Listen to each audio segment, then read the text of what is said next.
social media for beautiful food and inspiration.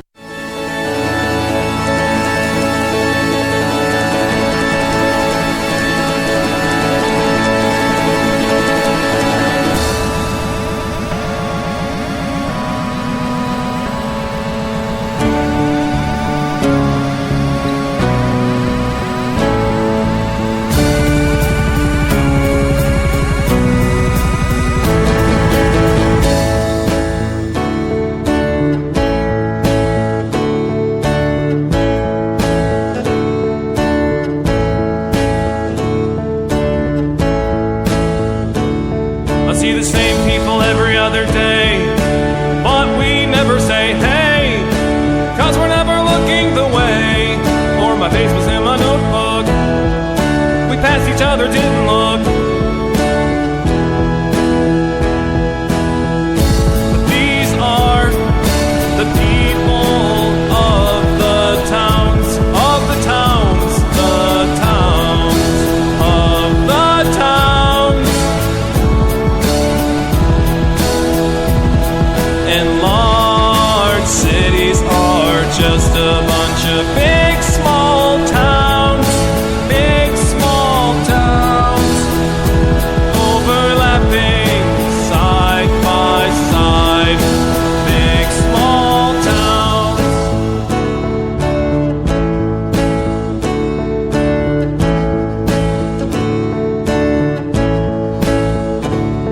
I see new people every day. Everyone's on their way, doing the things that fill their day, and I'm going places too, doing the things that I do with my time. We are the people of the towns, of the towns, the towns, of the towns. And large cities are just a bunch of big small towns, big small towns, diagonal, top to bottom, big small towns.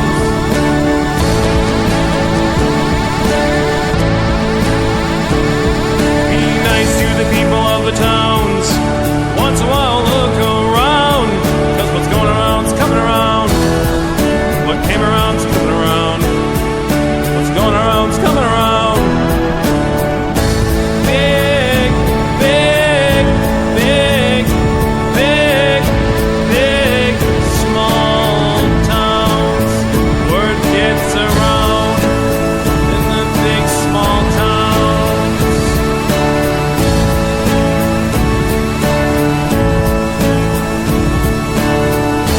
Big, big, big, big, big, small towns. Word gets around in the big small towns.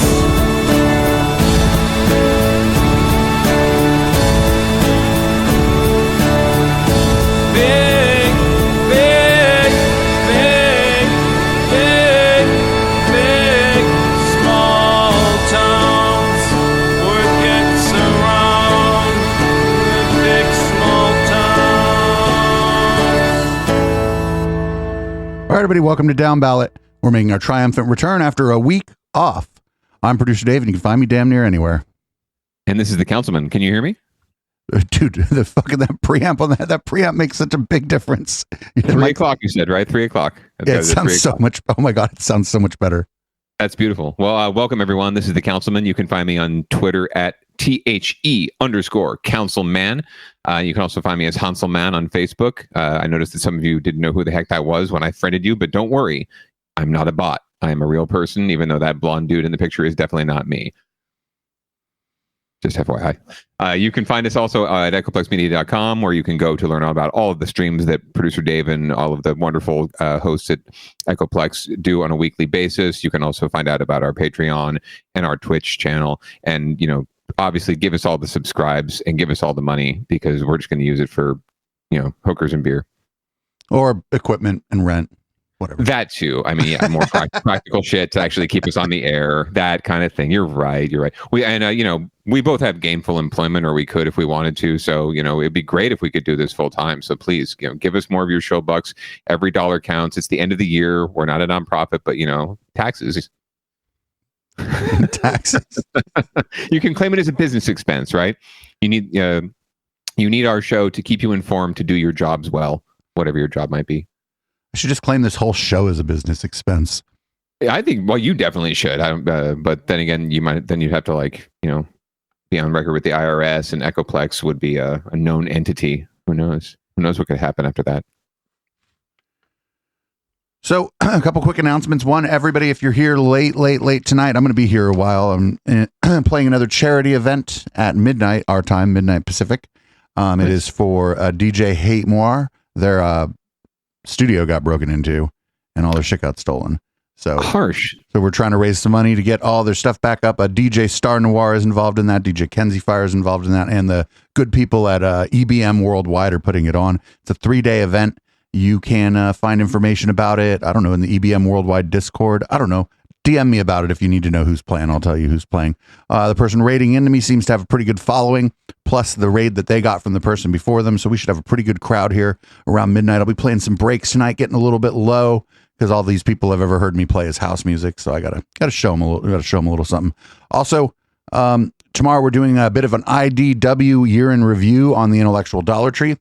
So if you have any sort of great stuff about the IDW that happened or not so good stuff that happened, make sure you drop it in the Discord, in the IDW Discord channel. And then on Friday, we decided not to go out because it looks like going out's a bad idea. So we have an event going on. We have so far booked. I have Chris Sonko. I have Juan Maserati doing a keyboard jam. I got Johnny Korn doing some comedy. I got Justin Freakin doing a comedy, fucking like a stand-up bit. Whoa, snap. I got Patty K of the Roughies popping by to play a set. Might have John Renna coming through. And God, there's got to be. I'm missing somebody. I'm forgetting somebody. Oh, me. I'm closing it out. I'll be spinning when it turns into 2022. So that's Friday night. We're going from 7 until late. That's 7 p.m. Pacific till late. So we'll be able to get the East Coast. We'll be able to hit everybody's New Year's, basically. So everybody in the United States, their New Year's, except maybe the Hawaiian people. If the Hawaii people get their New Year's, wait a minute. Yeah, if the Hawaii people get their New Year's when I'm still live, then I've been doing this for too long. And there's no reason for that. Well, good news. Hawaii is only because they don't honor daylight savings time. They are only 2 hours behind us. So you'd only have to stay up until 2 a.m. Well, I have goals then. I have goals, and they're goals. I will try to join you for at least Central or Midwest time. I'm predisposed for the Eastern midnight, but I will be popping in as available, and I might bring the good wife with me if she's feeling up to it. Yeah, because between the acts we'll be doing a little panel discussion and stuff, so you guys are welcome to pop on, or feel free to just hang out in the chat if you'd rather do that than put your faces on the screen. Whatever. She might lurk. She likes to get all salty in the chat. So, oh, good. Well, we should probably get going with this show because we always end up running out of fucking time. So there's so much good shit. All right, what do we got for leading off? Well, it's a story that you and I have been covering for many weeks and months now, it seems like, and it's still frothing up to a head. Not much is happening over the holiday season, but this is the story of the Los Gatos mom who was throwing the crazy teen sex parties that I would have attended if I was a Los Gatos teen. Correct. So this is the we've discussed how it was reported but not not cracked down upon or not kiboshed earlier. And you guessed, I think astutely, that it was probably because there were some VIP kids here, like football players or kids of famous parents, things like that, who were preventing police or school officials from, or not preventing, but inhibiting, shall we say, them from taking action because of their largesse. So this is actually NBC Investigative Unit did interviewed some parents of some teens who were at these parties who had reported the incident, and they are taking the school and the police to task. So we're going to see. I don't know how much we want to watch this. It's a longer report, but let's roll it and see how it goes. 6 minutes is forever in the now space. It is true. You can pause at any time, and we can jump in and critique. There's a lot of layers to the story. For the first time, we are hearing from the two women whose complaints led to O'Connor's arrest. They spoke exclusively with our investigative reporter, Candace Wynn. Candace is with us now. Candace, they believe, those women, that these parties could have been stopped much sooner, correct? That's correct, Raj. I've also obtained the police report in this case. It's right here. It indicates up to 20 underage teens were involved, many of the alleged victims girls. The mothers who took part in this investigation say Los Gatos High School and police were incompetent and allowed O'Connor to endanger more kids. The way she contacted these kids and the lies she told the kids to tell their parents, it was so sophisticated. She hurt my daughter. This will be forever a part of my daughter's life. These mothers say Shannon O'Connor used booze, sex, and bullying to groom their underage daughters for her son and friends. They're not revealing their identities because that would reveal their children. I've heard some people say, as a parent, how could you have not known your kids are going to these parties? Well, first of all, I would say that I ask myself those questions too. You don't know what you don't know. She's picking up your kid and known unknowns, known knowns, known unknowns, and unknown knowns. Trying to actually target divorced families, so there's a little more confusion. In their first television interviews, the women are sharing their experiences with Los Gatos High School and the Los Gatos Monte Sereno Police Department. Earlier, we showed you this mother's complaint to the school in December 2020, telling them O'Connor was supplying alcohol to underage kids. Then we showed you this mother's email to authorities in February, where she warned of children being injured and non-consensual sex between the teens. She sent Los Gatos High and police detailed write-ups on O'Connor's alleged party scheme, complete with contact information of other parents and potential victims. But it would take another 8 months for O'Connor to be arrested. During that time, prosecutors say more children were victimized, resulting in now 42 criminal charges against O'Connor, including child endangerment and sexual battery. They didn't believe me and they didn't believe my daughter. It makes me sick because they could have stopped it. So I was told that there was a officer, Michelle Viviano, who was handling this case. And she was like, oh, once this even goes to the DA, even all this work you've done, it probably won't go anywhere. She told you that, yeah. A police detective? Yes. A couple of months into the investigation, one mom says she asked to see the police report, and the department released it to her prematurely, possibly compromising the investigation. So the DA had to re-interview every minor victim in this case between, I think it was June and October, to finally have enough information to have over 39 felony counts to arrest her. So it prolonged it by months and months? Yeah, it prolonged it by at least 5 months, in which time she was still predating on children. The mothers shared the finalized police report with the investigative unit. It reveals more allegations in the case. A girl telling her parents O'Connor vetted underage girls for parties, saying she can't come because she doesn't put out.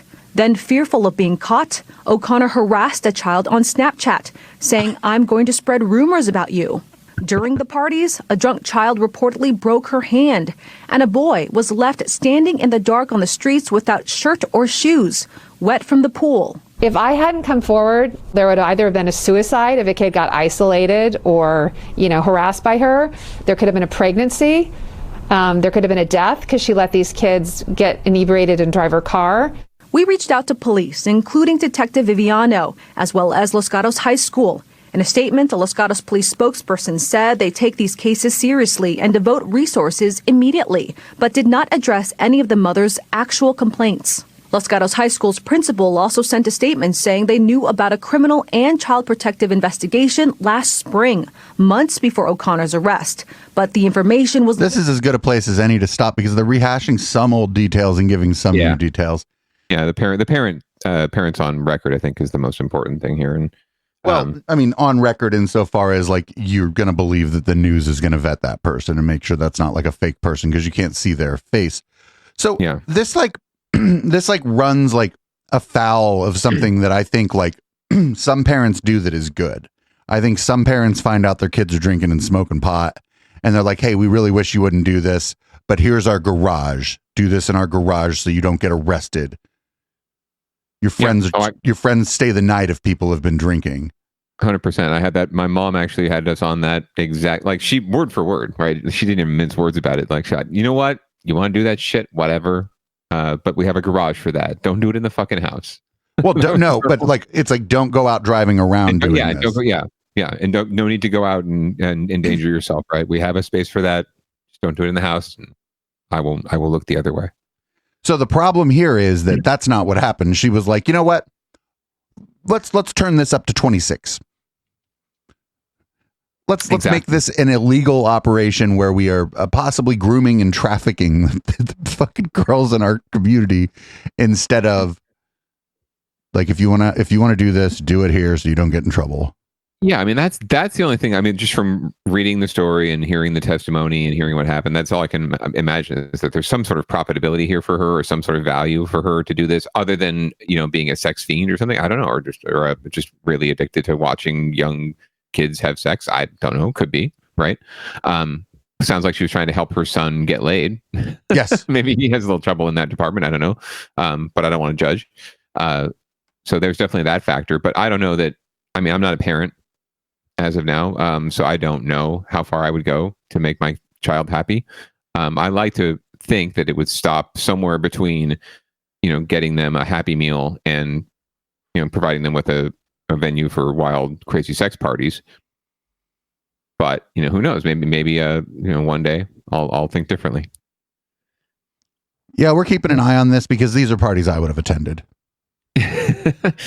Definitely not the parties I went to. I was a good boy. I went to cast parties and we drank Coca-Cola after midnight. It was exciting. We played the 6 Degrees of Kevin Bacon. I mean, that's the kind of shit I did when I was in high school, honestly. The councilman was wholesome. Yeah, I didn't really get buck wild until I got to college. I blame, you know, my university for all that. All right, so well, we're going to move on into our favorite segment. It's winners and losers, and the reason that's our favorite segment is because there are no winners, and on the off chance someone's wins, it's just not who you're rooting for. It's usually the loser. Right. It's usual. It's just the wrong person. The wrong person tends to win these things. Correct. So what's up with our first story in winners and losers? That's a fabulous question. Well, so our mayor here in San Jose is certainly trying to make a name for himself, as we all know, for whatever's coming next. I tend to think it's Congress in some way, and I think that now the new district lines are drawn, I think he's going to start to really double down on trying to win a congressional seat at some point in the near future. And he's trying to nationalize himself. So he's inserted himself into the narrative around COVID and vaccines by calling for not just all city employees to be, you know, vaccinated, but all of us to have our boosters, right? So he's issued a new directive, and we're going to hear more about it from our local news team at KPIX5. Following major developments this evening. New data shows just how fast the contagious Omicron variant is spreading here in the Bay Area. According to Stanford's virology lab, around 71% of COVID samples are of the Omicron variant. That number is from over the weekend. Now, live look at the White House right now. Today, President Biden announced new efforts to combat a right. If you didn't know what was up, you'd think that the weather report on the bottom left was actually the virus sweeping over the fucking Bay Area. 11 a.m. Here's where it is. It's in San Francisco. In the U.S.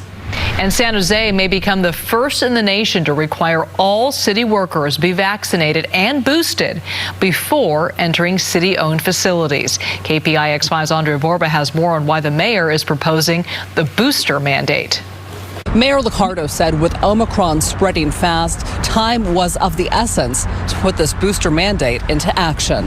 With the Omicron variant now accounting for 73% of all new COVID-19 cases in the U.S., San Jose Mayor Sam Liccardo wants all city employees to not only be fully vaccinated, but boosted. We lack the benefit of time, and we need to move quickly. His proposal would put the deadline for a booster at the end of January. As it stands now, 95% of the city of San Jose's workforce is fully vaccinated. A total of 6 employees have received notice of intended discipline for not getting their shots. 3 have been suspended a week without pay thus far. The mayor's suggestion thus far doesn't line up with federal and state guidelines. The CDC hasn't yet announced that fully vaccinated is 3 doses. Have you consulted with the CDC, Santa Clara Department of Public Health? The question is, what are we going to do to protect our workforce, to protect our community? And I think we can all see where the hockey puck is going, and we should be skating there rather than where the puck is. The proposal would also mandate kind of all over that analogy there. to get into large city-owned venues like the SAP Center. Miguel Hernandez is on board. Well, you can enjoy the game more not having to worry about if somebody has, they're more likely to have COVID if they're not vaccinated and boosted. As is Rocco Sirigliano. I lost my oldest daughter to the pandemic. Oh, man. And I think that's enough. We don't need to lose anyone else. So let's all get behind the mayor and let's do the job. Mayor Liccardo's proposal will go before the Rules Committee on January 5th and then likely before the full council on January 11th. In San Jose, Andrea Borba, KPIX5. I don't know. I think he's probably just getting ahead of the thing. I don't think that, I don't know if he wasn't so politically ambitious, he might be doing the same thing. True. The fact that the local press and the national press actually was covering it, and I know his press office reached out about it, certainly draws attention to it. It's one of those things where it's the right thing to do, and also helps to improve your name ID and your awareness of people of you as a leader, right? As someone who's not afraid to take charge and be the first out the gate. Anyway, but we'll see how it goes. Well, just real quick, shout out to the old guy. That old guy was great. Yeah, I feel awful. If he since he lost his oldest daughter, you shouldn't have to bury any of your kids. So that's just awful, and too many people have had to with this disease already. So yeah, get your boosters. I'm getting mine tomorrow. I'm really excited about it. I think everyone should. I think this actually, I might have misspoken earlier. This does not just apply to employees, but I think this applies to anyone going into a public facility. So if you're going to City Hall, if you're going to, I think even SAP Center, this would apply technically, since that's a city-owned facility. So if you're going to see a Sharks game, you might want to, make sure you got your booster by, I think he's calling for the end of the month, end of January. But it has to be approved by the council first. Right up until the holiday, it was kind of a pain in the ass to even find a convenient appointment, like convenient for me, because it's dense over here on this side of town. So like there's more people here, and the sites are like smaller. But I'm going to definitely after the first of the year, if I haven't found a convenient one, then I'm just going to go to an inconvenient one. I don't know what the best site is for a booster shot. I know that Kaiser has a lot of locations. I think right, but I mean, like nearby you. Like if I'm just going to take an inconvenient one somewhere, it doesn't matter what the best one is at that point, right? That's true. Like convenient for me is like nearby. Like right. Yeah. There's a facility I think nearby. I'll send you some links and stuff. The public health department has a good list. But yeah, it's usually takes about 2 weeks, it looks like now. In some good cases, maybe 10 days to get an appointment. So maybe I'll find a walk-up clinic. Fuck that. Yeah, I made mine in like a month, my appointment almost a month ago. So I've had and that's just through my provider, so that's probably why. Anyway, Gavin Newsom wants all the school children to get a COVID test, but this seems stupid because like it's just one COVID test. Like, do you know what I'm saying? Like the nature of the virus is such that if you take one COVID test like tomorrow. Yes. I think we can watch the clip. I think the idea was that kids would take it home over the break and then they would test themselves before they come back, right? Like the day before or the day of or something like that. So, but I think let's watch Damien on the clip here. Damien Trujillo from NBC Bay Area. They'll be extra cautious with their holiday celebrations this year, and that means smaller parties to prevent the spread of COVID. Shoppers are packing their baskets with all the ingredients they need for their holiday get-togethers. For many, it's a smaller grocery list again this year. We're just keeping it within the household, just trying to keep each other safe. A lot of our relatives aren't from like in-state, so we're just keeping to ourselves. The full dosing is a third dose. And that's why the booster is so important. At an Oakland news conference today, the governor outlined new steps to battle the coronavirus. He's making it mandatory for all healthcare workers to get the booster shot. He also plans to expand hours for state testing facilities to increase capacity. The governor is also giving schools up to 6 million home testing kits to help ensure as many students as possible test before they return from the winter break. We want to make sure they come back in as good a shape as they left.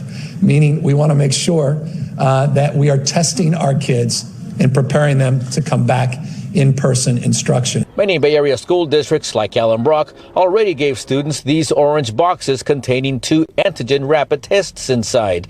They applaud today's announcement by the governor. Testing is going to be very, very important. And now with the expansion the governor's provided, we look forward to continue to provide those opportunities. For most districts, the student home tests are voluntary. Schools like those in Allen Rock hope most all families will take advantage of the tests to make sure they and their classmates are safe when they return to class in January. In San Jose, Damian Trujillo, NBC Bay Area News. Fuck, dude. They don't want to hear this, but I'm going to say it again. Shut everything down. Give everybody $2,500 a month. Tell everybody to stay home for a few weeks or a month and then see what happens. It's not a bad idea. I do think we have to get used to this just being a long haul kind of a life-changing experience. It's to me, I've heard this analogy before, but obviously 9/11 certainly changed a lot about the way we travel at the very least, right? Right, but that was stupid. It was. This isn't like 9/11. 9/11 was like a singular event, and this is like. But I think the response to this is going to be similar to. Going to have to be similar to that, because I don't think unless, and of course people. I mean, it's stupid. It's stupid. What's stupid is that there's so many people that just refuse to get vaccinated and to just follow some real basic parameters, because of just stubborn, independent streak or whatever, or just being freaking Looney Tunes. I don't care, frankly. But that's what's stupid. So in response to that, we're going to be dealing with this for quite a while. Like we didn't respond to it early enough, soon enough, and effectively enough. And I think we're going to be dealing with some form of, mandates and protocols for quite a while, from my point of view. But it just seems that way. I don't. We keep talking about, we're rounding the bend and things are coming down, and then there's another variant, and there's always going to be another variant as long as this virus is circulating, right? It's like the flu. The flu is the same way. The flu functions the same way. It just doesn't kill as many people or as effectively as this does. So I do think we're going to be having to think about more longer term, steps and solutions, and everyone getting comfortable with with regulations and a certain amount of risk in certain activities. We're so fucked. We might be. But schools in and of themselves, I mean, that's the easiest super spreader, right? Because you got, especially with kids who can probably withstand the virus itself and the effects of the virus, right? But they're perfect transmitters. And because they'll maybe even go without being symptomatic, right? They can run around and infect a whole bunch of people. So schools frankly should be on the list, but they're not on this list of the folks that the workers that the governor or local authorities are mandating to be boosted and update their vaccines. It's mostly healthcare, jails, people with really close contact with people who are moving in and out, and homeless shelters. Yeah, they've been watching all the people going to the school board meetings. They don't want fucking the school board people getting shot because they do a fucking mandate. Like, yeah, it's and they're their own little fiefdoms too. So generally speaking, when it comes to local control, school boards tend to have quite a bit of it. Maybe not over their funding, but over their policies and procedures, definitely. So yeah, they would resist, and of course, as we've already seen, the public school unions would resist in some way too, to defend a real extreme minority of their members who are just going to refuse to get the shot. So we're going to skip this, and the kids got the take-home tests. Yeah, we kind of caught that at the end of the last clip. So no, that's fine. I did want to mention that one of the things that's the problem is right here on our list of things that's being suggested to us. It's these people in a wooden room. Cancel culture tactics being used against unvaccinated. They're telling all these people now that don't want to get vaccinated it's some kind of fucking civil rights issue and shit. And that's like that's not the only reason we're in the situation we're in, but it's certainly one of them. It's because YouTube. Yeah, the narrative is being encouraged, right? It's not, or at least it's not being discouraged. Well, it's certainly being suggested to us, isn't it? Right. Well, because we're talking, we've been watching these clips. I gotta actually, when I looked one up, I think I got some sort of notice, like, this clip talks about COVID-19. Are you aware of all the facts? Here's a link to the CDC website. Would you like to proceed to the video? I'm like, yes. You're like, this is my local news. Where's this on the fucking actual misinformation, you dumb fucks? Right.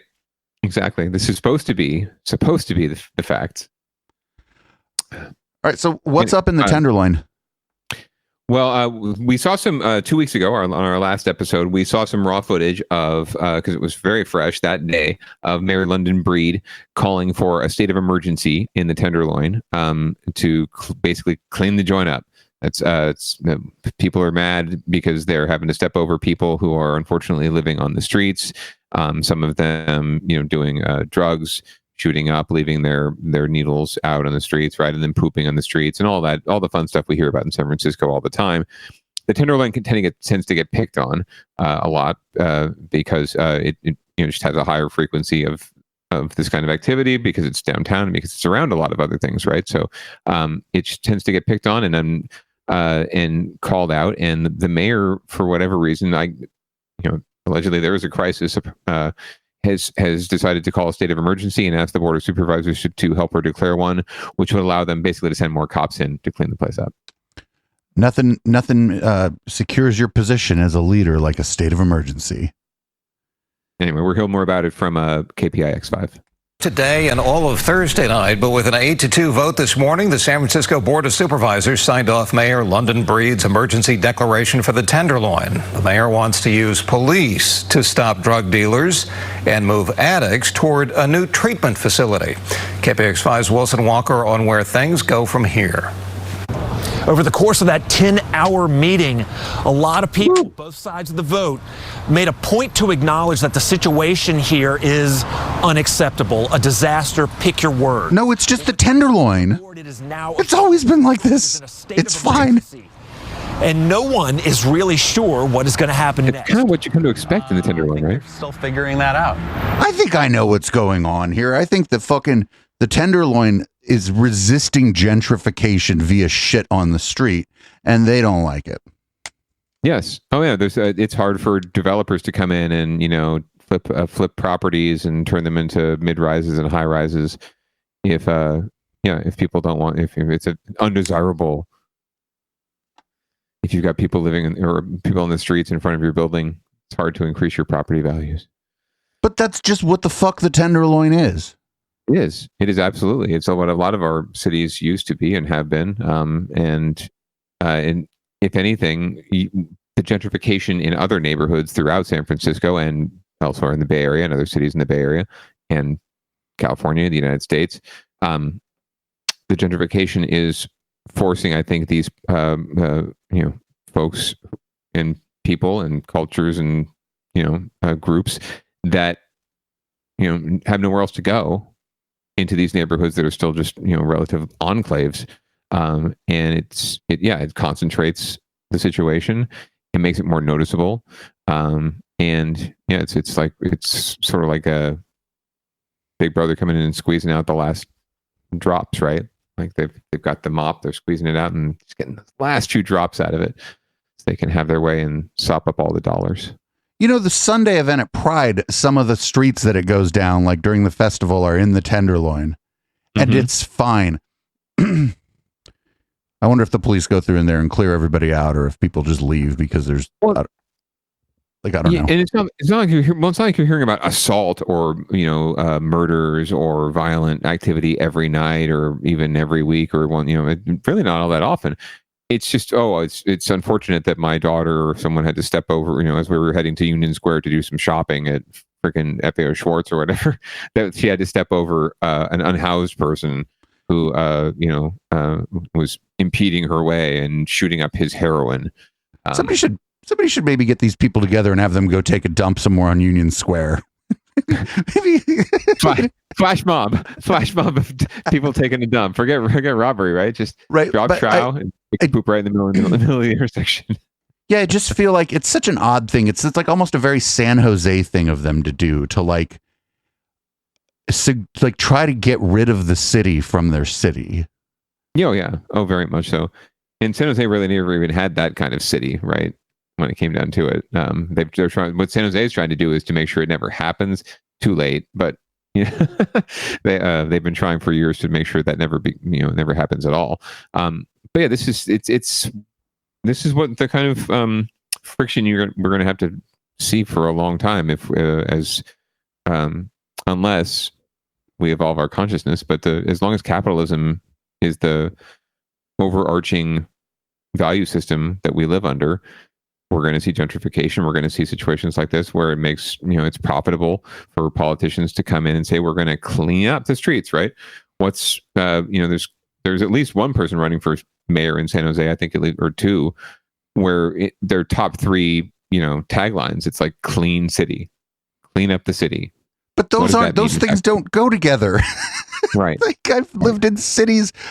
I've lived in cities my entire adult life, and they don't go together. It's not like we're in fucking Sarajevo, right? Like, it's not like Mogadishu during like the fucking late 90s. You know what I mean? We're fucking San Francisco. Like, there's going to be people taking a dump on the street. At least that's not where the cupcake shop is. It's all relative, though, right? Like, if you live next door to the cupcake shop, right, then it probably feels like Mogadishu to have to step over a homeless person. And of course, you've never been to Mogadishu, and you did see that 5-minute clip of Black Hawk Down. I forgot. When we were scanning through. No, but you'd swear fucking Black Hawk Down was happening in the Tenderloin, because like what they're saying, Anyway, so yeah, this is again one of those situations where it's an overreaction in response to and to support, more than likely, campaign donors and voters who turn out to vote, because public safety still drives a lot of people to vote. So it's politically advantageous. It's seemingly something to bold and taking command and cleaning up the city. But we all know what that means. There's undertones to all of it. I'm just curious what kind of spin the news is going to put on this. So let's let this ride the rest of the way. Check it out. Ride it. Mary Ellen Carroll, who's the director of the Department of Emergency Management, has been tasked with making this work. She and her people have done, I think, an amazing job during the pandemic, and now they're trying to take on this new public health emergency, and they're going to try to stand up a facility, to serve up to 100 folks, at least initially, and get those folks off the sidewalk and indoors. District 8 Supervisor Raphael Mandelman was one of the 8 yes. He's like, no, I'll just take the interview in the Castro, thanks. It's hard in figuring out how to do this legally, how to bring the different departments together. That's going to be the hard part. The truth is that we have a united group on our incident management team. They didn't have to show that man like that. Have very disparate views about how to approach these problems. That's the truth. But supporters of the mayor's plan say, in some respects, the challenge is not impossible. Randy Shaw is head of the Tenderloin Housing Clinic. I actually think the discussion and the debate last night made things more complicated than it really is. I mean, 90% of the problem is drug dealers, not drug users, not homeless people, drug dealers. And if they're arrested or they're deterred from being there, you're going to see a vastly improved Tenderloin in a very short amount of time. The initial push in the Tenderloin will last 90 days. It's expected to start in mid-January. And if nothing else, the mayor has compelled some kind of action on what everyone agrees is a crisis. And for a lot of people, that alone is a significant start. I completely agree. It is a game changer. We've never had the entire city riveted on the Tenderloin. I've never seen the Tenderloin trending on Twitter as it was. Oh, yes, you have. So there you go. That tells you something. Yeah, so she has to do something, but yeah, now she has said she's going to make change, and I think people are going to hold her to it. And but that was just a cigarette. It raises the expectation level, but I think she had to do something. Mayor put a lot of chips down with that speech last week. Now several members of the Board of Supervisors have done the same in their own way. And now the real hard work starts. We will see what that looks like early next year. In San Francisco, Wilson Walker, KPIX5. I'm curious how what the representative who represents the Tenderloin has to say about all this, because they might have been one of the people that voted no. Well, Mr. Matt Haney is running for state assembly now as part of a domino effect, with David Chu getting appointed, I think, city attorney, right? So he's running for his assembly seat now. And Matt Haney is the supervisor who represents the Tenderloin quite proudly. I think he even I believe he lives there, actually, in the Tenderloin. So I'm not sure if he was one of the 8 who voted in favor of this or the 4 who voted against it. I have a feeling he was one of the 8, but I don't want to say for sure. But I would hold out hope that he was one of the 4. He tends to fly more on the left side of the side of things. But we can certainly look that up. It was interesting that he wasn't all over this, because typically, like, I think we've seen him before in many, many clips, right? Like you recall seeing him pop up on any number of clips about San Francisco that we run, and he was not on this clip, which is interesting. Raphael Mandelman, remember Mandelman, who is, as you noted, the Castro representative. So they're probably like, hey, so have you ever been to the Tenderloin? No, not really. I just know we have to do something about it. Well, it's bad. First thing on Twitter. First thing, and we've been saying this about like every urban area. There's nowhere to go to the bathroom. It's not just unhoused people. Yep. Absolutely. I mean, I don't know how many times I've pissed on the side of a building in San Francisco. Like, you know what I'm saying? I'm surprised we don't see more poop on the street in San Jose, honestly. There's really no public restrooms and no businesses. There's a few. There are. There's at least one, nice public toilet. But yeah, I know where 3 are. Those the green building things. Mm-hmm. Okay, first thing to do to fix the Tenderloin, put some of those there. The fancy toilets, man. The ones that people want to use. And then I don't know. I don't like that guy that ran that health center. He's like, arrest all the drug dealers. I'm like, I've seen this show before. Yeah. Well, Lady Shaw runs or started a blog called Beyond Cron. You can check it out. Generally speaking, decent perspective. I just don't get how they're buying into all this, which is pretty much, it just seems like an excuse to send in more cops and make it, and clean it up, quote unquote, make it more of a police state, and get it on the road towards, commercial flipping. They're going to do broken windows shit there. That's what's going to happen. Absolutely. And that's why I hold out hope that Supervisor Haney was one of the 4 dissenters, because I think he, of all people, should see right through that bullshit. But that being said, he's running for, like I said, he's running for state office. And like I said, people who are all down with public safety and, good, responsible white people who love to hear about how someone's cleaning up a bad neighborhood, aka black and brown people. They turn out to vote too. And the black and brown people don't, fortunately. No matter how hard we try. Well, let's just keep trying. The way the city talks about this place is the same as the way they used to talk about the hate in the Castro, but for completely different reasons. Right. The hate was drugs, and the Castro was people like me. So gays and drugs. Exactly. Now it's the drug dealers and the homeless. So we have a Christmas edition of Get Your Shit Together this week. What's up first here? This is Get Your Shit Together, meaning like just vandals and just common criminals, right? Like, there's one thing like TPing a house, or knocking over someone's mailbox, or I don't know, even spray painting something on someone's wall. There's some classy ways to be a vandal, and then there's just some really shitty ways to be a vandal, and totally classless. So we're gonna meet a couple of those cases right here. It's a double whammy for Get Your Shit Together. So in the first, we're going to find out that, and I hope folks don't mind a little secularism, we're going to find that not much is sacred anymore when it comes to holiday decorations. A story you'll see only on NBC Bay Area. South Bay woman has a family heirloom, a nativity scene, stolen right off her front porch overnight. The crime all caught on camera. NBC Bay Area's Ian Cole spoke with the family and explains how a neighbor helped restore their faith in humanity. The Galindo's house in San Jose was all set up for Christmas to welcome family and their son, a Marine. A Marine stationed on the East Coast, returning home tonight for the first time in months. But home isn't quite the same. I was very, very upset. Their cherished nativity scene, representing the birth of Jesus, who would steal that, was stolen right off their front porch. I guess this dude. Thursday morning, a man caught on camera in plain view fills up his bag with the figurines and takes off on foot. That someone would just have the courage just to walk up and take a nativity. I mean, who takes that? Yeah, that is a good question. Video shows an hour later he comes back. This Oh my time God. with a hat on. He comes back. He's like, my He's got a hat bag. on. At first, my husband's like, calm down. It's fine. I said, no, it's not fine. The nativity was passed It's not down funny, from but Galindo's mother, and she hoped to one day give it to her own children. For us, that was the meaning of Christmas. Growing up, my parents didn't have a lot, but to us, that was meaningful. She posted the video of the crime on Nextdoor, and hours later, a woman who lives a few miles away showed up with a brand new one, a gift for them, saying she wanted to help. Their son was the only one at home. I was astonished, shocked. I mean, it was quite crazy that someone's actually reaching out to help us. That's really nice.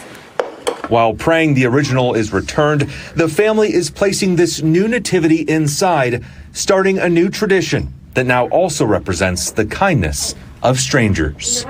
God, you're showing me something, and I'm grateful. I'm grateful. There are very good people out there, a lot of good people. In San Jose, Ian Cole, NBC Bay Area News. So there's no black market for nativity scenes. So whoever did that is just a fucking dick, right? Oh yeah, it's taking it for themselves basically, or for their own house. And I love the guy comes back with the hat on and like a different jacket, as though he knows he's on camera, and they'll think, oh, it's a different nativity thief, right? It's like two separate people. My God, he came back. That's the most awful thing here. So good on the person who provided the new nativity. That's fantastic. And that young lady was right. Not just for them, like Jesus, the baby Jesus, that's Christmas. That's what Christmas is all about.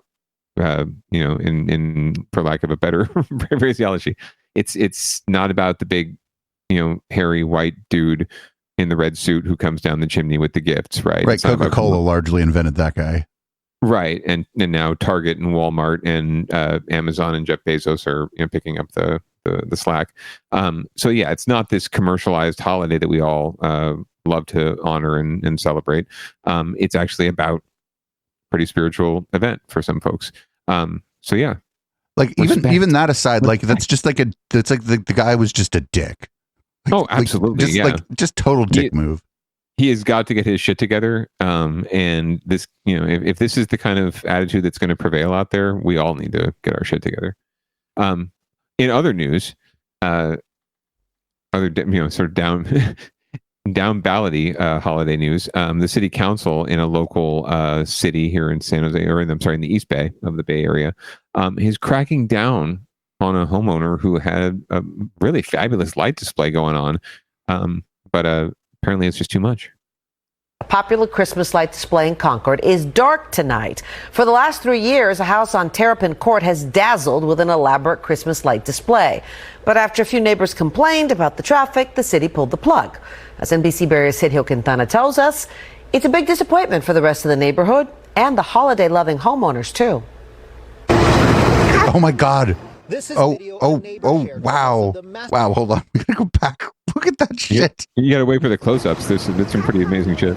This is that is amazing. Isn't that fabulous?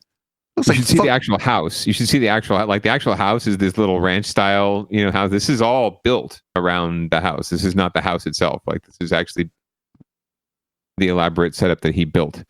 Like, if you showed me this, I would say looks like Disneyland. It looks like Small World, right? Right. It's a small. This is video a neighbor shared with us of the massive display Eric Hakes usually builds outside his Concord home. He wishes he could have done it again this year. I'm very disappointed. I looked forward to this. During the height of the pandemic last year, his display became wildly popular, drawing a lot of people and traffic. That turned out to be too much for a few others who live nearby. There's a few grinchy neighbors that called the city and got everything canceled. Earlier this year, the city of Concord sent a certified letter threatening code violations if Hakes put up his display again.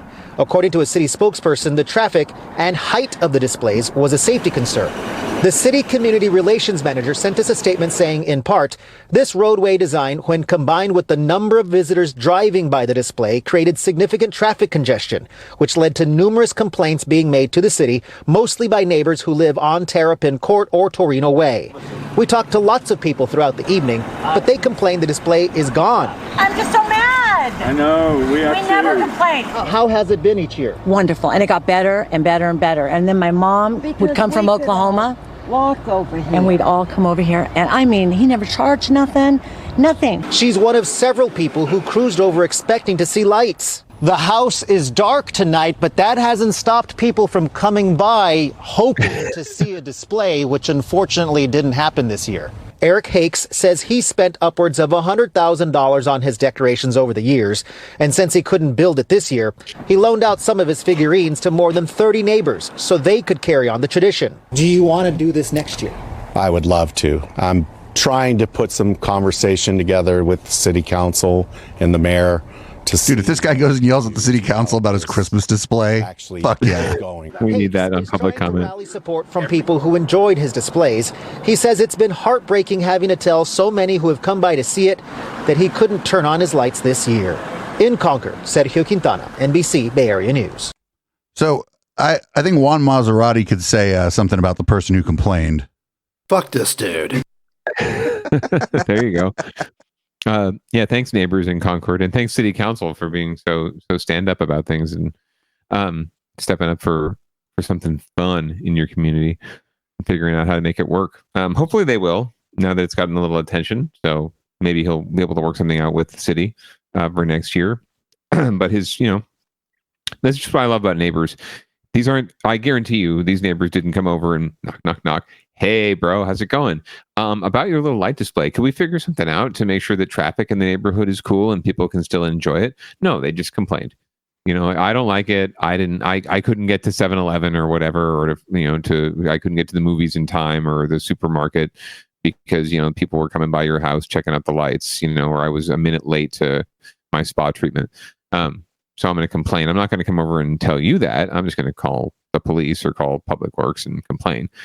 And that's just the most base form of neighborliness, right? Like, just have some ganas come over and say, hey, how's it going? I don't like what you're doing. Let's work it out. That's what I would do. But I know, and we know, and anyone who goes on Nextdoor for even 5 seconds these days knows it's just not how most people are. Most people are going to call the cops first, and then, or they'll post about it on Nextdoor and then call the cops. So I spent about 3 days total, like, with Nextdoor as a thing I would look at, because by the third day I was like, you know what, I would like to like the people that live here, and so what I'm going to do is never go to this website again. My neighbors, my neighborhood on Nextdoor is just a miasma of just delicious awfulness, and I really hope that I don't meet like Teresa T or Mikey B anytime soon, because their posts just piss me off. Frankly, I only go there for the cute pictures of cats. I think that are found, not the lost ones. I think Nextdoor might actually be worse than Facebook. It's just there's less people there. Well, it's certainly a hive of misinformation. Like, if you seriously look at any like public service announcement, like from a city council person, right, or a supervisor, they're updating you about something, and they actually don't have the power to have interactions on Nextdoor. They have to just push information out, and then people can comment all they want. So you get these comment threads on these public service announcements, and people are going back and forth asking each other questions, don't know the most basic shit about like adulting in the world, and just have no clue about anything, taxes, where it goes, what, that it's, where, how they get charged for their garbage, things like these really basic shit that no one actually knows. I know that because they're just asking each other and no one has the answer, and everyone's got this, or someone thinks they know the answer and is misinforming everyone because they don't really have the answer. Or Someone's just a conspiracy loon and they're spreading their conspiracy theory too. That's likely. True. Also true. For e.g. in the last redistricting map-making process that was most recently concluded in cities and counties locally here and elsewhere. I saw a lot of commentary going back and forth about entire neighborhoods that were moved between council districts that weren't moved at all, actually. So there's a lot of heated, garbled talk out there, especially on Nextdoor. So be careful, be mindful. I will one day write a short story strictly out of the email subject lines I get on my Nextdoor notifications, though. So before we move on, who do you dislike more, the nativity thief or the first person who called the city about this house? You asking me? Yeah. And it's the fucking universe too, of course. Well, I'm asking the universe. Definitely. I have to come down on the nativity person. That's just, it's so classless to do that. Then again, I think they knew they were on camera. So at the very least, like, they have no shame and they're willing to put themselves on camera, right? And just go ahead and do it. These other folks, like, they're anonymous. They're your your backyard neighbor who you never see, you've never met. They don't know anything about you. You know nothing about them. And yet they have a problem with you spreading some cheer. I guess it's a little closer than I thought, but I can't have any love for the nativity thief. Yeah, I think the nativity thief had a little more gumption, which we generally respect around here, but he went and stole somebody's fucking porcelain or fucking baby Jesus. He stole the baby Jesus. Like clay pot made fucking nativity scene. And the other people are just cowards who, like you said, wouldn't work something out with their neighbor. They just wouldn't do it. Yeah, and they're trash, but this guy, like, that's awful. That's really awful. Typically, I would, call the neighbor. All right, well, moving on down ballot. I think this is a quick hit on Theranos because I don't believe there's a verdict yet. They took a little Christmas break for the jury, but they're getting close. Possibly. We'll learn more. No comments, nothing from the jury, Terry. Court watchers tell us, hey, every day brings us closer to a decision, but still no verdict in the Holmes case. So the jury will be back here for day 5 tomorrow morning. Day 4 of jury deliberations in the trial of Elizabeth Holmes, sandwiched right smack in the middle of the holidays. So they're coming back in 2 days after Christmas to rehash all this stuff. So far in the 4 days, we've had 2 jury requests of the judge. One about instructions, another asking to re-listen to an interview Holmes did with a group of well-heeled Theranos investors. What they're essentially doing is trying to refresh their present sense impressions. The jury's present sense impression is what they felt and thought and heard and saw when that was originally presented. Now, jury watchers tell us 4 days without a decision doesn't necessarily mean a deadlocked jury, but they also say they're hopeful it comes soon. And let's also remember, come on, in some ways, whether you're sympathetic to Elizabeth Holmes or not, this poor defendant has now gone through Christmas, may have to go through New Year's, not knowing her fate, which could be decades in prison. Wow. Once again, jurors will be back here at the federal courthouse in downtown San Jose tomorrow morning. We will be there to let you know if they come to a decision. Now, the judge had said last week that this week court could be closed for the holidays, but jurors apparently said they wanted to come back to deliberate. So here we are again. Yeah, they want to go fucking home. NBC Bay Area News. Yeah, I feel bad for the fucking jurors, not fucking Elizabeth Holmes. So there's a couple charges here too, and it sounds to me like if they wanted to listen to an interview, a specific interview that she did, it may not be that, like, the problem is, some people think she's, not guilty and some people think she's guilty. The thing, they may be sticking points on the different charges, right? True. Yeah. And maybe they're in those deliberations, someone wanted to re-listen to a certain piece of evidence, right? So why not? Why not get it right? Make sure that you're recollecting things correctly, right? Like, everyone has their notes and their memories. Let's make sure that we heard that interview, what she said or what was said correctly. So we'll see. We will obviously keep you posted on Down Ballot. Tune in weekly, but the verdict may come down before we're on the air again next. So we really hope that poor Elizabeth Holmes can survive the next week of not knowing during the holidays whether she's going to spend a bunch of time in jail, or she's going to get off with a slap on the wrist, or she's going to get off. If I was going to predict, I would predict she will be convicted, but she will not spend any significant amount of time in prison. I think you're probably on the right track there. And also, consider where she's spending this awful week of not knowing, right? At home, right? Out on bail, no ankle bracelet that I know of.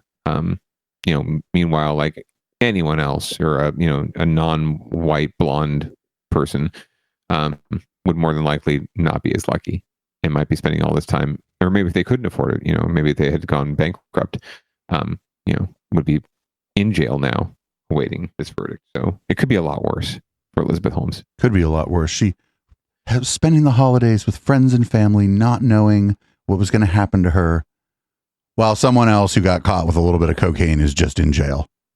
Correct. And can't see their kids for 25 years to life. Right. Or whatever, whatever it is. But yeah, even if the charge eventually gets thrown out because the judge is like, I thought you said they had some cocaine. This isn't very much cocaine. We're throwing this one out. The officer dropped the cocaine accidentally in your apartment. I'm so sorry. Well, thanks for the 25 years. All right. So we got, before we start, what is COPA? That's COPA. Or COPA, actually, I think is COPA? how like the Copacabana? You can do it either way, I think either way, like Copacabana. It is the Community Opportunity to Purchase Act, I want to say. I think that's what it is. It's a policy that cities and other municipalities are adopting that call for certain properties or all properties, like single family homes, even, I suppose. If the property owner is selling, they would have to first either list the property on the registry of some sort, or have another avenue of offering the property for sale at a reasonable price to community members, nonprofits, collectives, or the city itself, in order to create more land available for affordable housing, etc. Primarily affordable housing, to try to prevent the rising cost of land and real estate. So I think in theory, this is something that was thought about applying to more dense areas, more urban, quote unquote urban downtown kind of core areas, but it's also being considered broadly too. So there's friction developing between, as you might imagine, landlords, housing or landowners, and advocates for affordable housing. And we're going to find out more about that developing friction here. As cities search for ways to keep housing within people's reach, a new tool is being considered to help. The goal is to give tenants and housing advocates more muscle in buying properties. And KPX5's John Ramos has the story. As the affordable housing struggle continues all across the Bay Area, the absolute right of property owners is being challenged. Good. For more than 2 years, the people who live at this apartment complex in Oakland have been staging a rent strike against their landlord. They've held marches and protests, and on Friday, they won. The property owner agreed to sell the building to Oakland's Community Land Trust to become permanent affordable housing. Well, it's a big win. It's like a light in the darkness right now. But some communities in the Bay Area are not waiting for landlords to agree. They have been considering what are called Opportunities to Purchase Acts, or OPAs, that would require property owners to give tenants, cities, or housing nonprofits the chance to buy before selling on the open market. If the offer is refused, it could still be offered on the market, but housing activists would have the right to match the highest offer and buy the property. If we have that purchase opportunity for tenants, the struggle will be less. It'll be much easier. East Palo Alto is considering one of the most stringent measures. In its OPA, it would include all home property, including single-family housing, as long as it is not owner-occupied. East Palo Alto sees it as a way to meet its affordable housing goals, but property owner and real estate agent Jennifer Liu says the bureaucracy involved with OPAs could add 2 months to a home transaction, driving buyers away from the area. Good. Who can wait for such a long time? So out of frustration, Probably someone who can afford a $3 million house. money soon is likely to sell to this tenancy or the nonprofit at a discount. She says the affordable housing the OPAs will create are the homes whose value they diminish. Wait, I love how she just described the point of the regulation. Yes. Yeah. You just described the point. Good job, real estate agent. Well, obviously she thinks it's bad, so it's all about perspective. Cities see OPAs as a way to preserve affordable housing in perpetuity. The ordinances are also being considered in one form or another in San Jose, Oakland, and Berkeley. In East Palo Alto, John Ramos, KPIX5. So there you go. Primarily designed for tenants, right? So say you live in a rent-controlled apartment complex, right? An 8-plex or a 10-plex, something like that. And landlord's going to sell the property. You'd have an opportunity as tenants to cobble some money together, maybe get some loans together and buy the property. So I see a pretty good way to do this in, I'd say, maybe a 4-unit or higher. Like, you have the city backstop the purchase, and then as people pay their rent, which is a percentage of the mortgage, they gain equity. So then you move out of your apartment, and instead of having you coming out of pocket for it, you've got a little bit of equity in that fucking building, and you have that to go, get a new apartment, or, you know what I mean? It like flips the script on people who have to move out of a rental situation. You've moved out of a rental situation. You're out of pocket.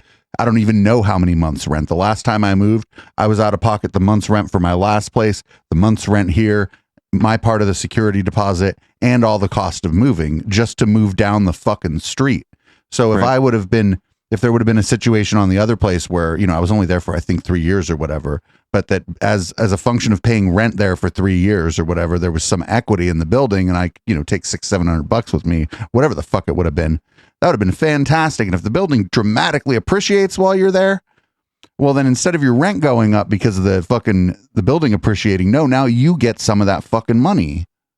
Some of that's yours. Yeah, there's a nonprofit out there called, I think, Landed, and there's there might be others that kind of offer that opportunity where they'll come in and help stake you on a down payment or that kind of situation, and their trade-off is they get a stake in the equity increase right over the course of you owning the property or you paying into the property, so that when if you move or whatever, or if things change, they get something, you get something, everyone makes out, right?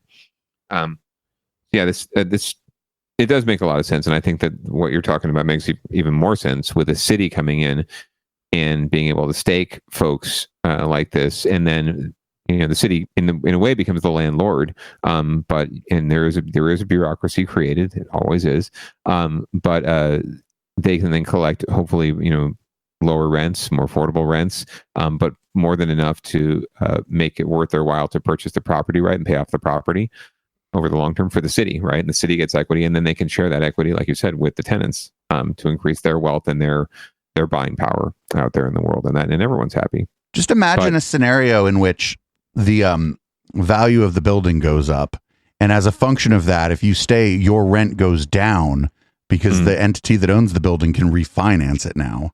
Right. And their profit margins are better anyway. And at the end of the day, if it's the city, it's similar to a nonprofit. The city's not going to, frankly, be in the business of trying to make a profit. Like, a city is really just trying to break even, right? The cities just have to balance their budgets. So if you're cost cost neutral in that program, then you're fine. So it's not like the city has to be charging exorbitant rents anyway, right? They just need to charge what it takes to make ends meet. So that's an even better situation.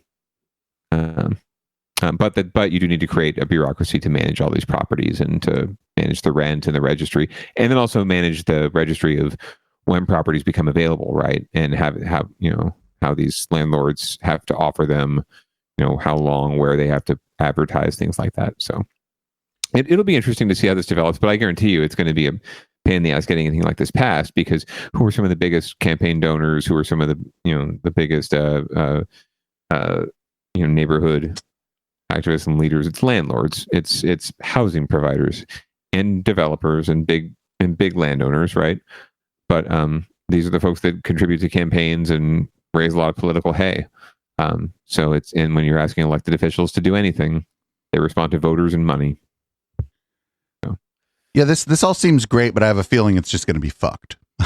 It'll be watered. I could envision in San Jose. I can envision something like this passing in a very watered down state. Let's just say that. Like it's definitely not going to apply to single family homes in San Jose. I'll say that right now. Single family homes are already getting slapped down by the state, right, with SB 9 and those laws. So they're not going to, if they have any local authority at all, they're not going to allow that to happen. But I could see this applying in some sort of modified, watered down way in San Jose. Well, at the end of the show, we always do something a little bit fun. This is, if you ever got real mad at a relative at like a holiday gathering, but you just couldn't assault them because that's a crime, San Francisco has a room for you. Here's the Smash Room in San Francisco. It's amazing. Way better than therapy. We're living in COVID still. It's a stressful time. People want to smash stuff. People want to get that aggression out in a new way. A lot more pent-up anger than I thought. That was a cathartic experience, I'm not gonna lie. TVs, furniture, printers, plates. Everything you can think of, we have here that you can't break. The plates. Yeah, the plates are cool. And then once you let it all go, you're done, you're like, damn, that felt good. Sweet. Holiday shopping can be stressful, and we all have different ways we deal with that. Some people do yoga, some people meditate. But here, just a couple of blocks from the mall, there's a place you can relieve your stress with a sledgehammer. Gloves and goggles. Miguel Moises always knew he wanted to start a business. Let's put these on, please. One for each. But he never imagined he'd be handing out safety gear and giving warnings like this. Please do not hit the walls, the door, or each other with the weapons. See, about a year ago, he was planning to open a bar. Here you go. That's for you. The sort of place where glassware is only broken by accident. But while traveling in Florida, he got some bad news. The permits were not going through because of COVID. Miguel had heard about the trend of smash rooms or rage rooms. It started from Japan, and they were going crazy with it, and it slowly started coming to the United States. He found one in Miami, unleashed his frustration. I just went in, went crazy, and I left feeling amazing. And came back to start his very own Bay Area smash He's cool. Simple things. Over here you can see our breakables. We have some smart boards, some printers, some furniture. So these are all called breakables? Yes, they're breakables. Meant to be broken. They will be broken by the end of the day. Miguel says the breakables are all donated. Businesses with bulky garbage send it here where the customers can help make it a little less bulky. Of course, you're welcome to bring your own breakables, too. My old orchid pots. It's meant to be a personalized experience. That old cheaper than the dump. Wasn't working on you? Come down and break it. How'd that feel smashing a laptop? Awesome. Absolutely awesome. I wanted to break my laptop this morning, so this was perfect. And you might notice a theme. A lot of people say they hate their exes. I hate my exes! You might even surprise yourself. I'm more violent than I thought. But it turns out the urge to smash things runs deep in our genetic code. As a species, we evolved to deal with physical stressors. So, can I get away from that saber-toothed tiger or that neighboring tribe that doesn't like me? Stanford psychiatrist David Spiegel says there's one problem with that urge. The thing is that most of the stressors that we feel now are psychological stressors, things I have to do, things I need to worry about. So you're ready to fight or flee when in fact that's not what you need to do. Spiegel runs Stanford's Center on Stress and Health. And yes, he says stress is higher around the holidays. Because you're adding all these other obligations onto the regular work and things you need to do in your life. So it's no surprise the Smash Room is packed with people just hoping to blow off some steam. Just the therapy of being able to smash stuff and break it and not have to clean up a mess.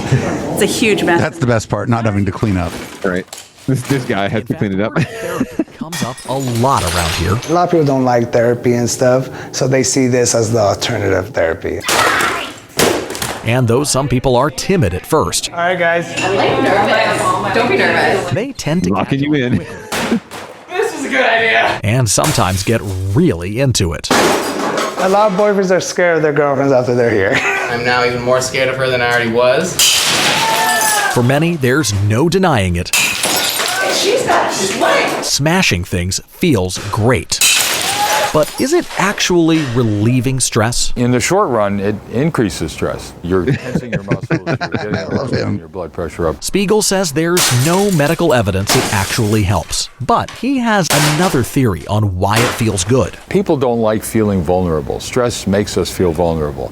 And I think what happens when people want to break things is they want to be the breaker, not the broken. His choice to treat stress is hypnosis. And yes, he has an app for that called Reverie. And hear my voice. Never mind, I don't like him anymore. That's you. That's me. Manage stress and anxiety. It helps you refocus your mind. Is your body feeling comfortable? Yes, it is. With the goal of reducing your stress and helping you sleep. So many people wanted to just fall asleep that they said, stop asking me questions. I just want to be asleep. Then again, There you go. it's hard not to sleep if you're dead tired. How many calories do you figure I'm burning right now? Honestly, going up to the thousands. Working up a serious sweat with a 40-pound sledgehammer.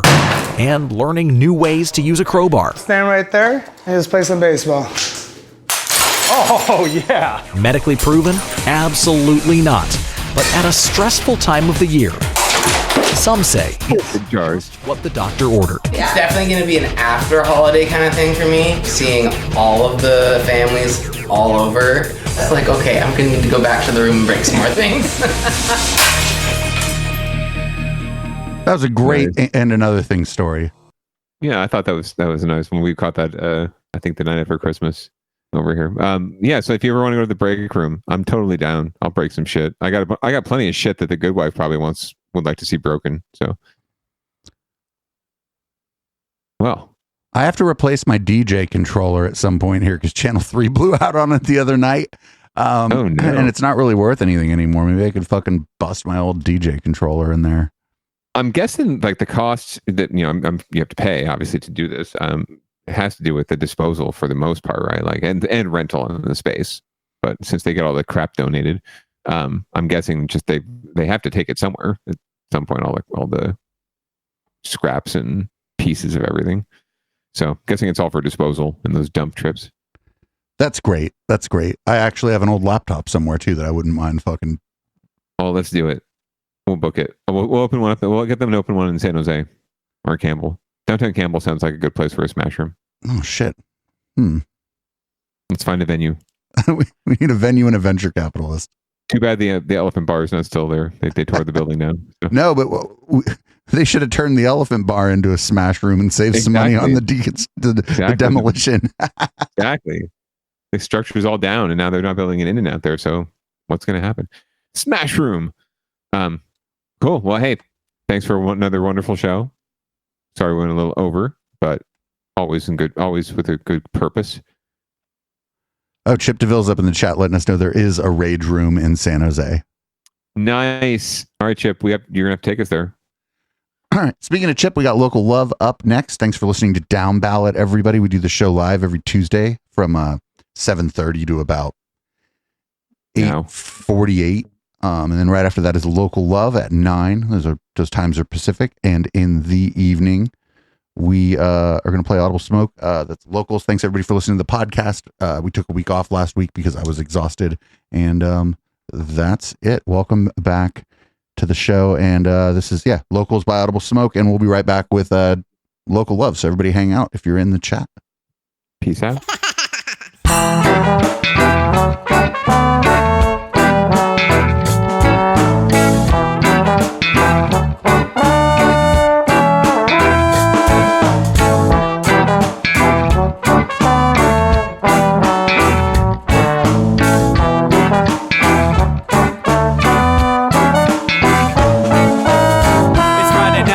it's time to get the party started. Pick up my phone just to check and see who's calling. Dress up real nice for the ladies at the bar, and I'm driving in my car just to get to where they are.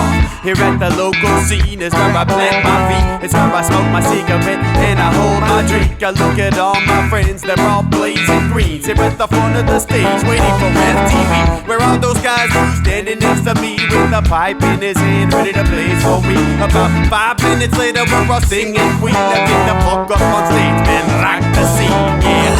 We do what we want, and what we want is to jam. So sit back and enjoy the band. We do what we want, and what we want is to jam. So sit back and enjoy the band. Enjoy that band. I turn and head back to the bar for a refill, man, because you know where we are.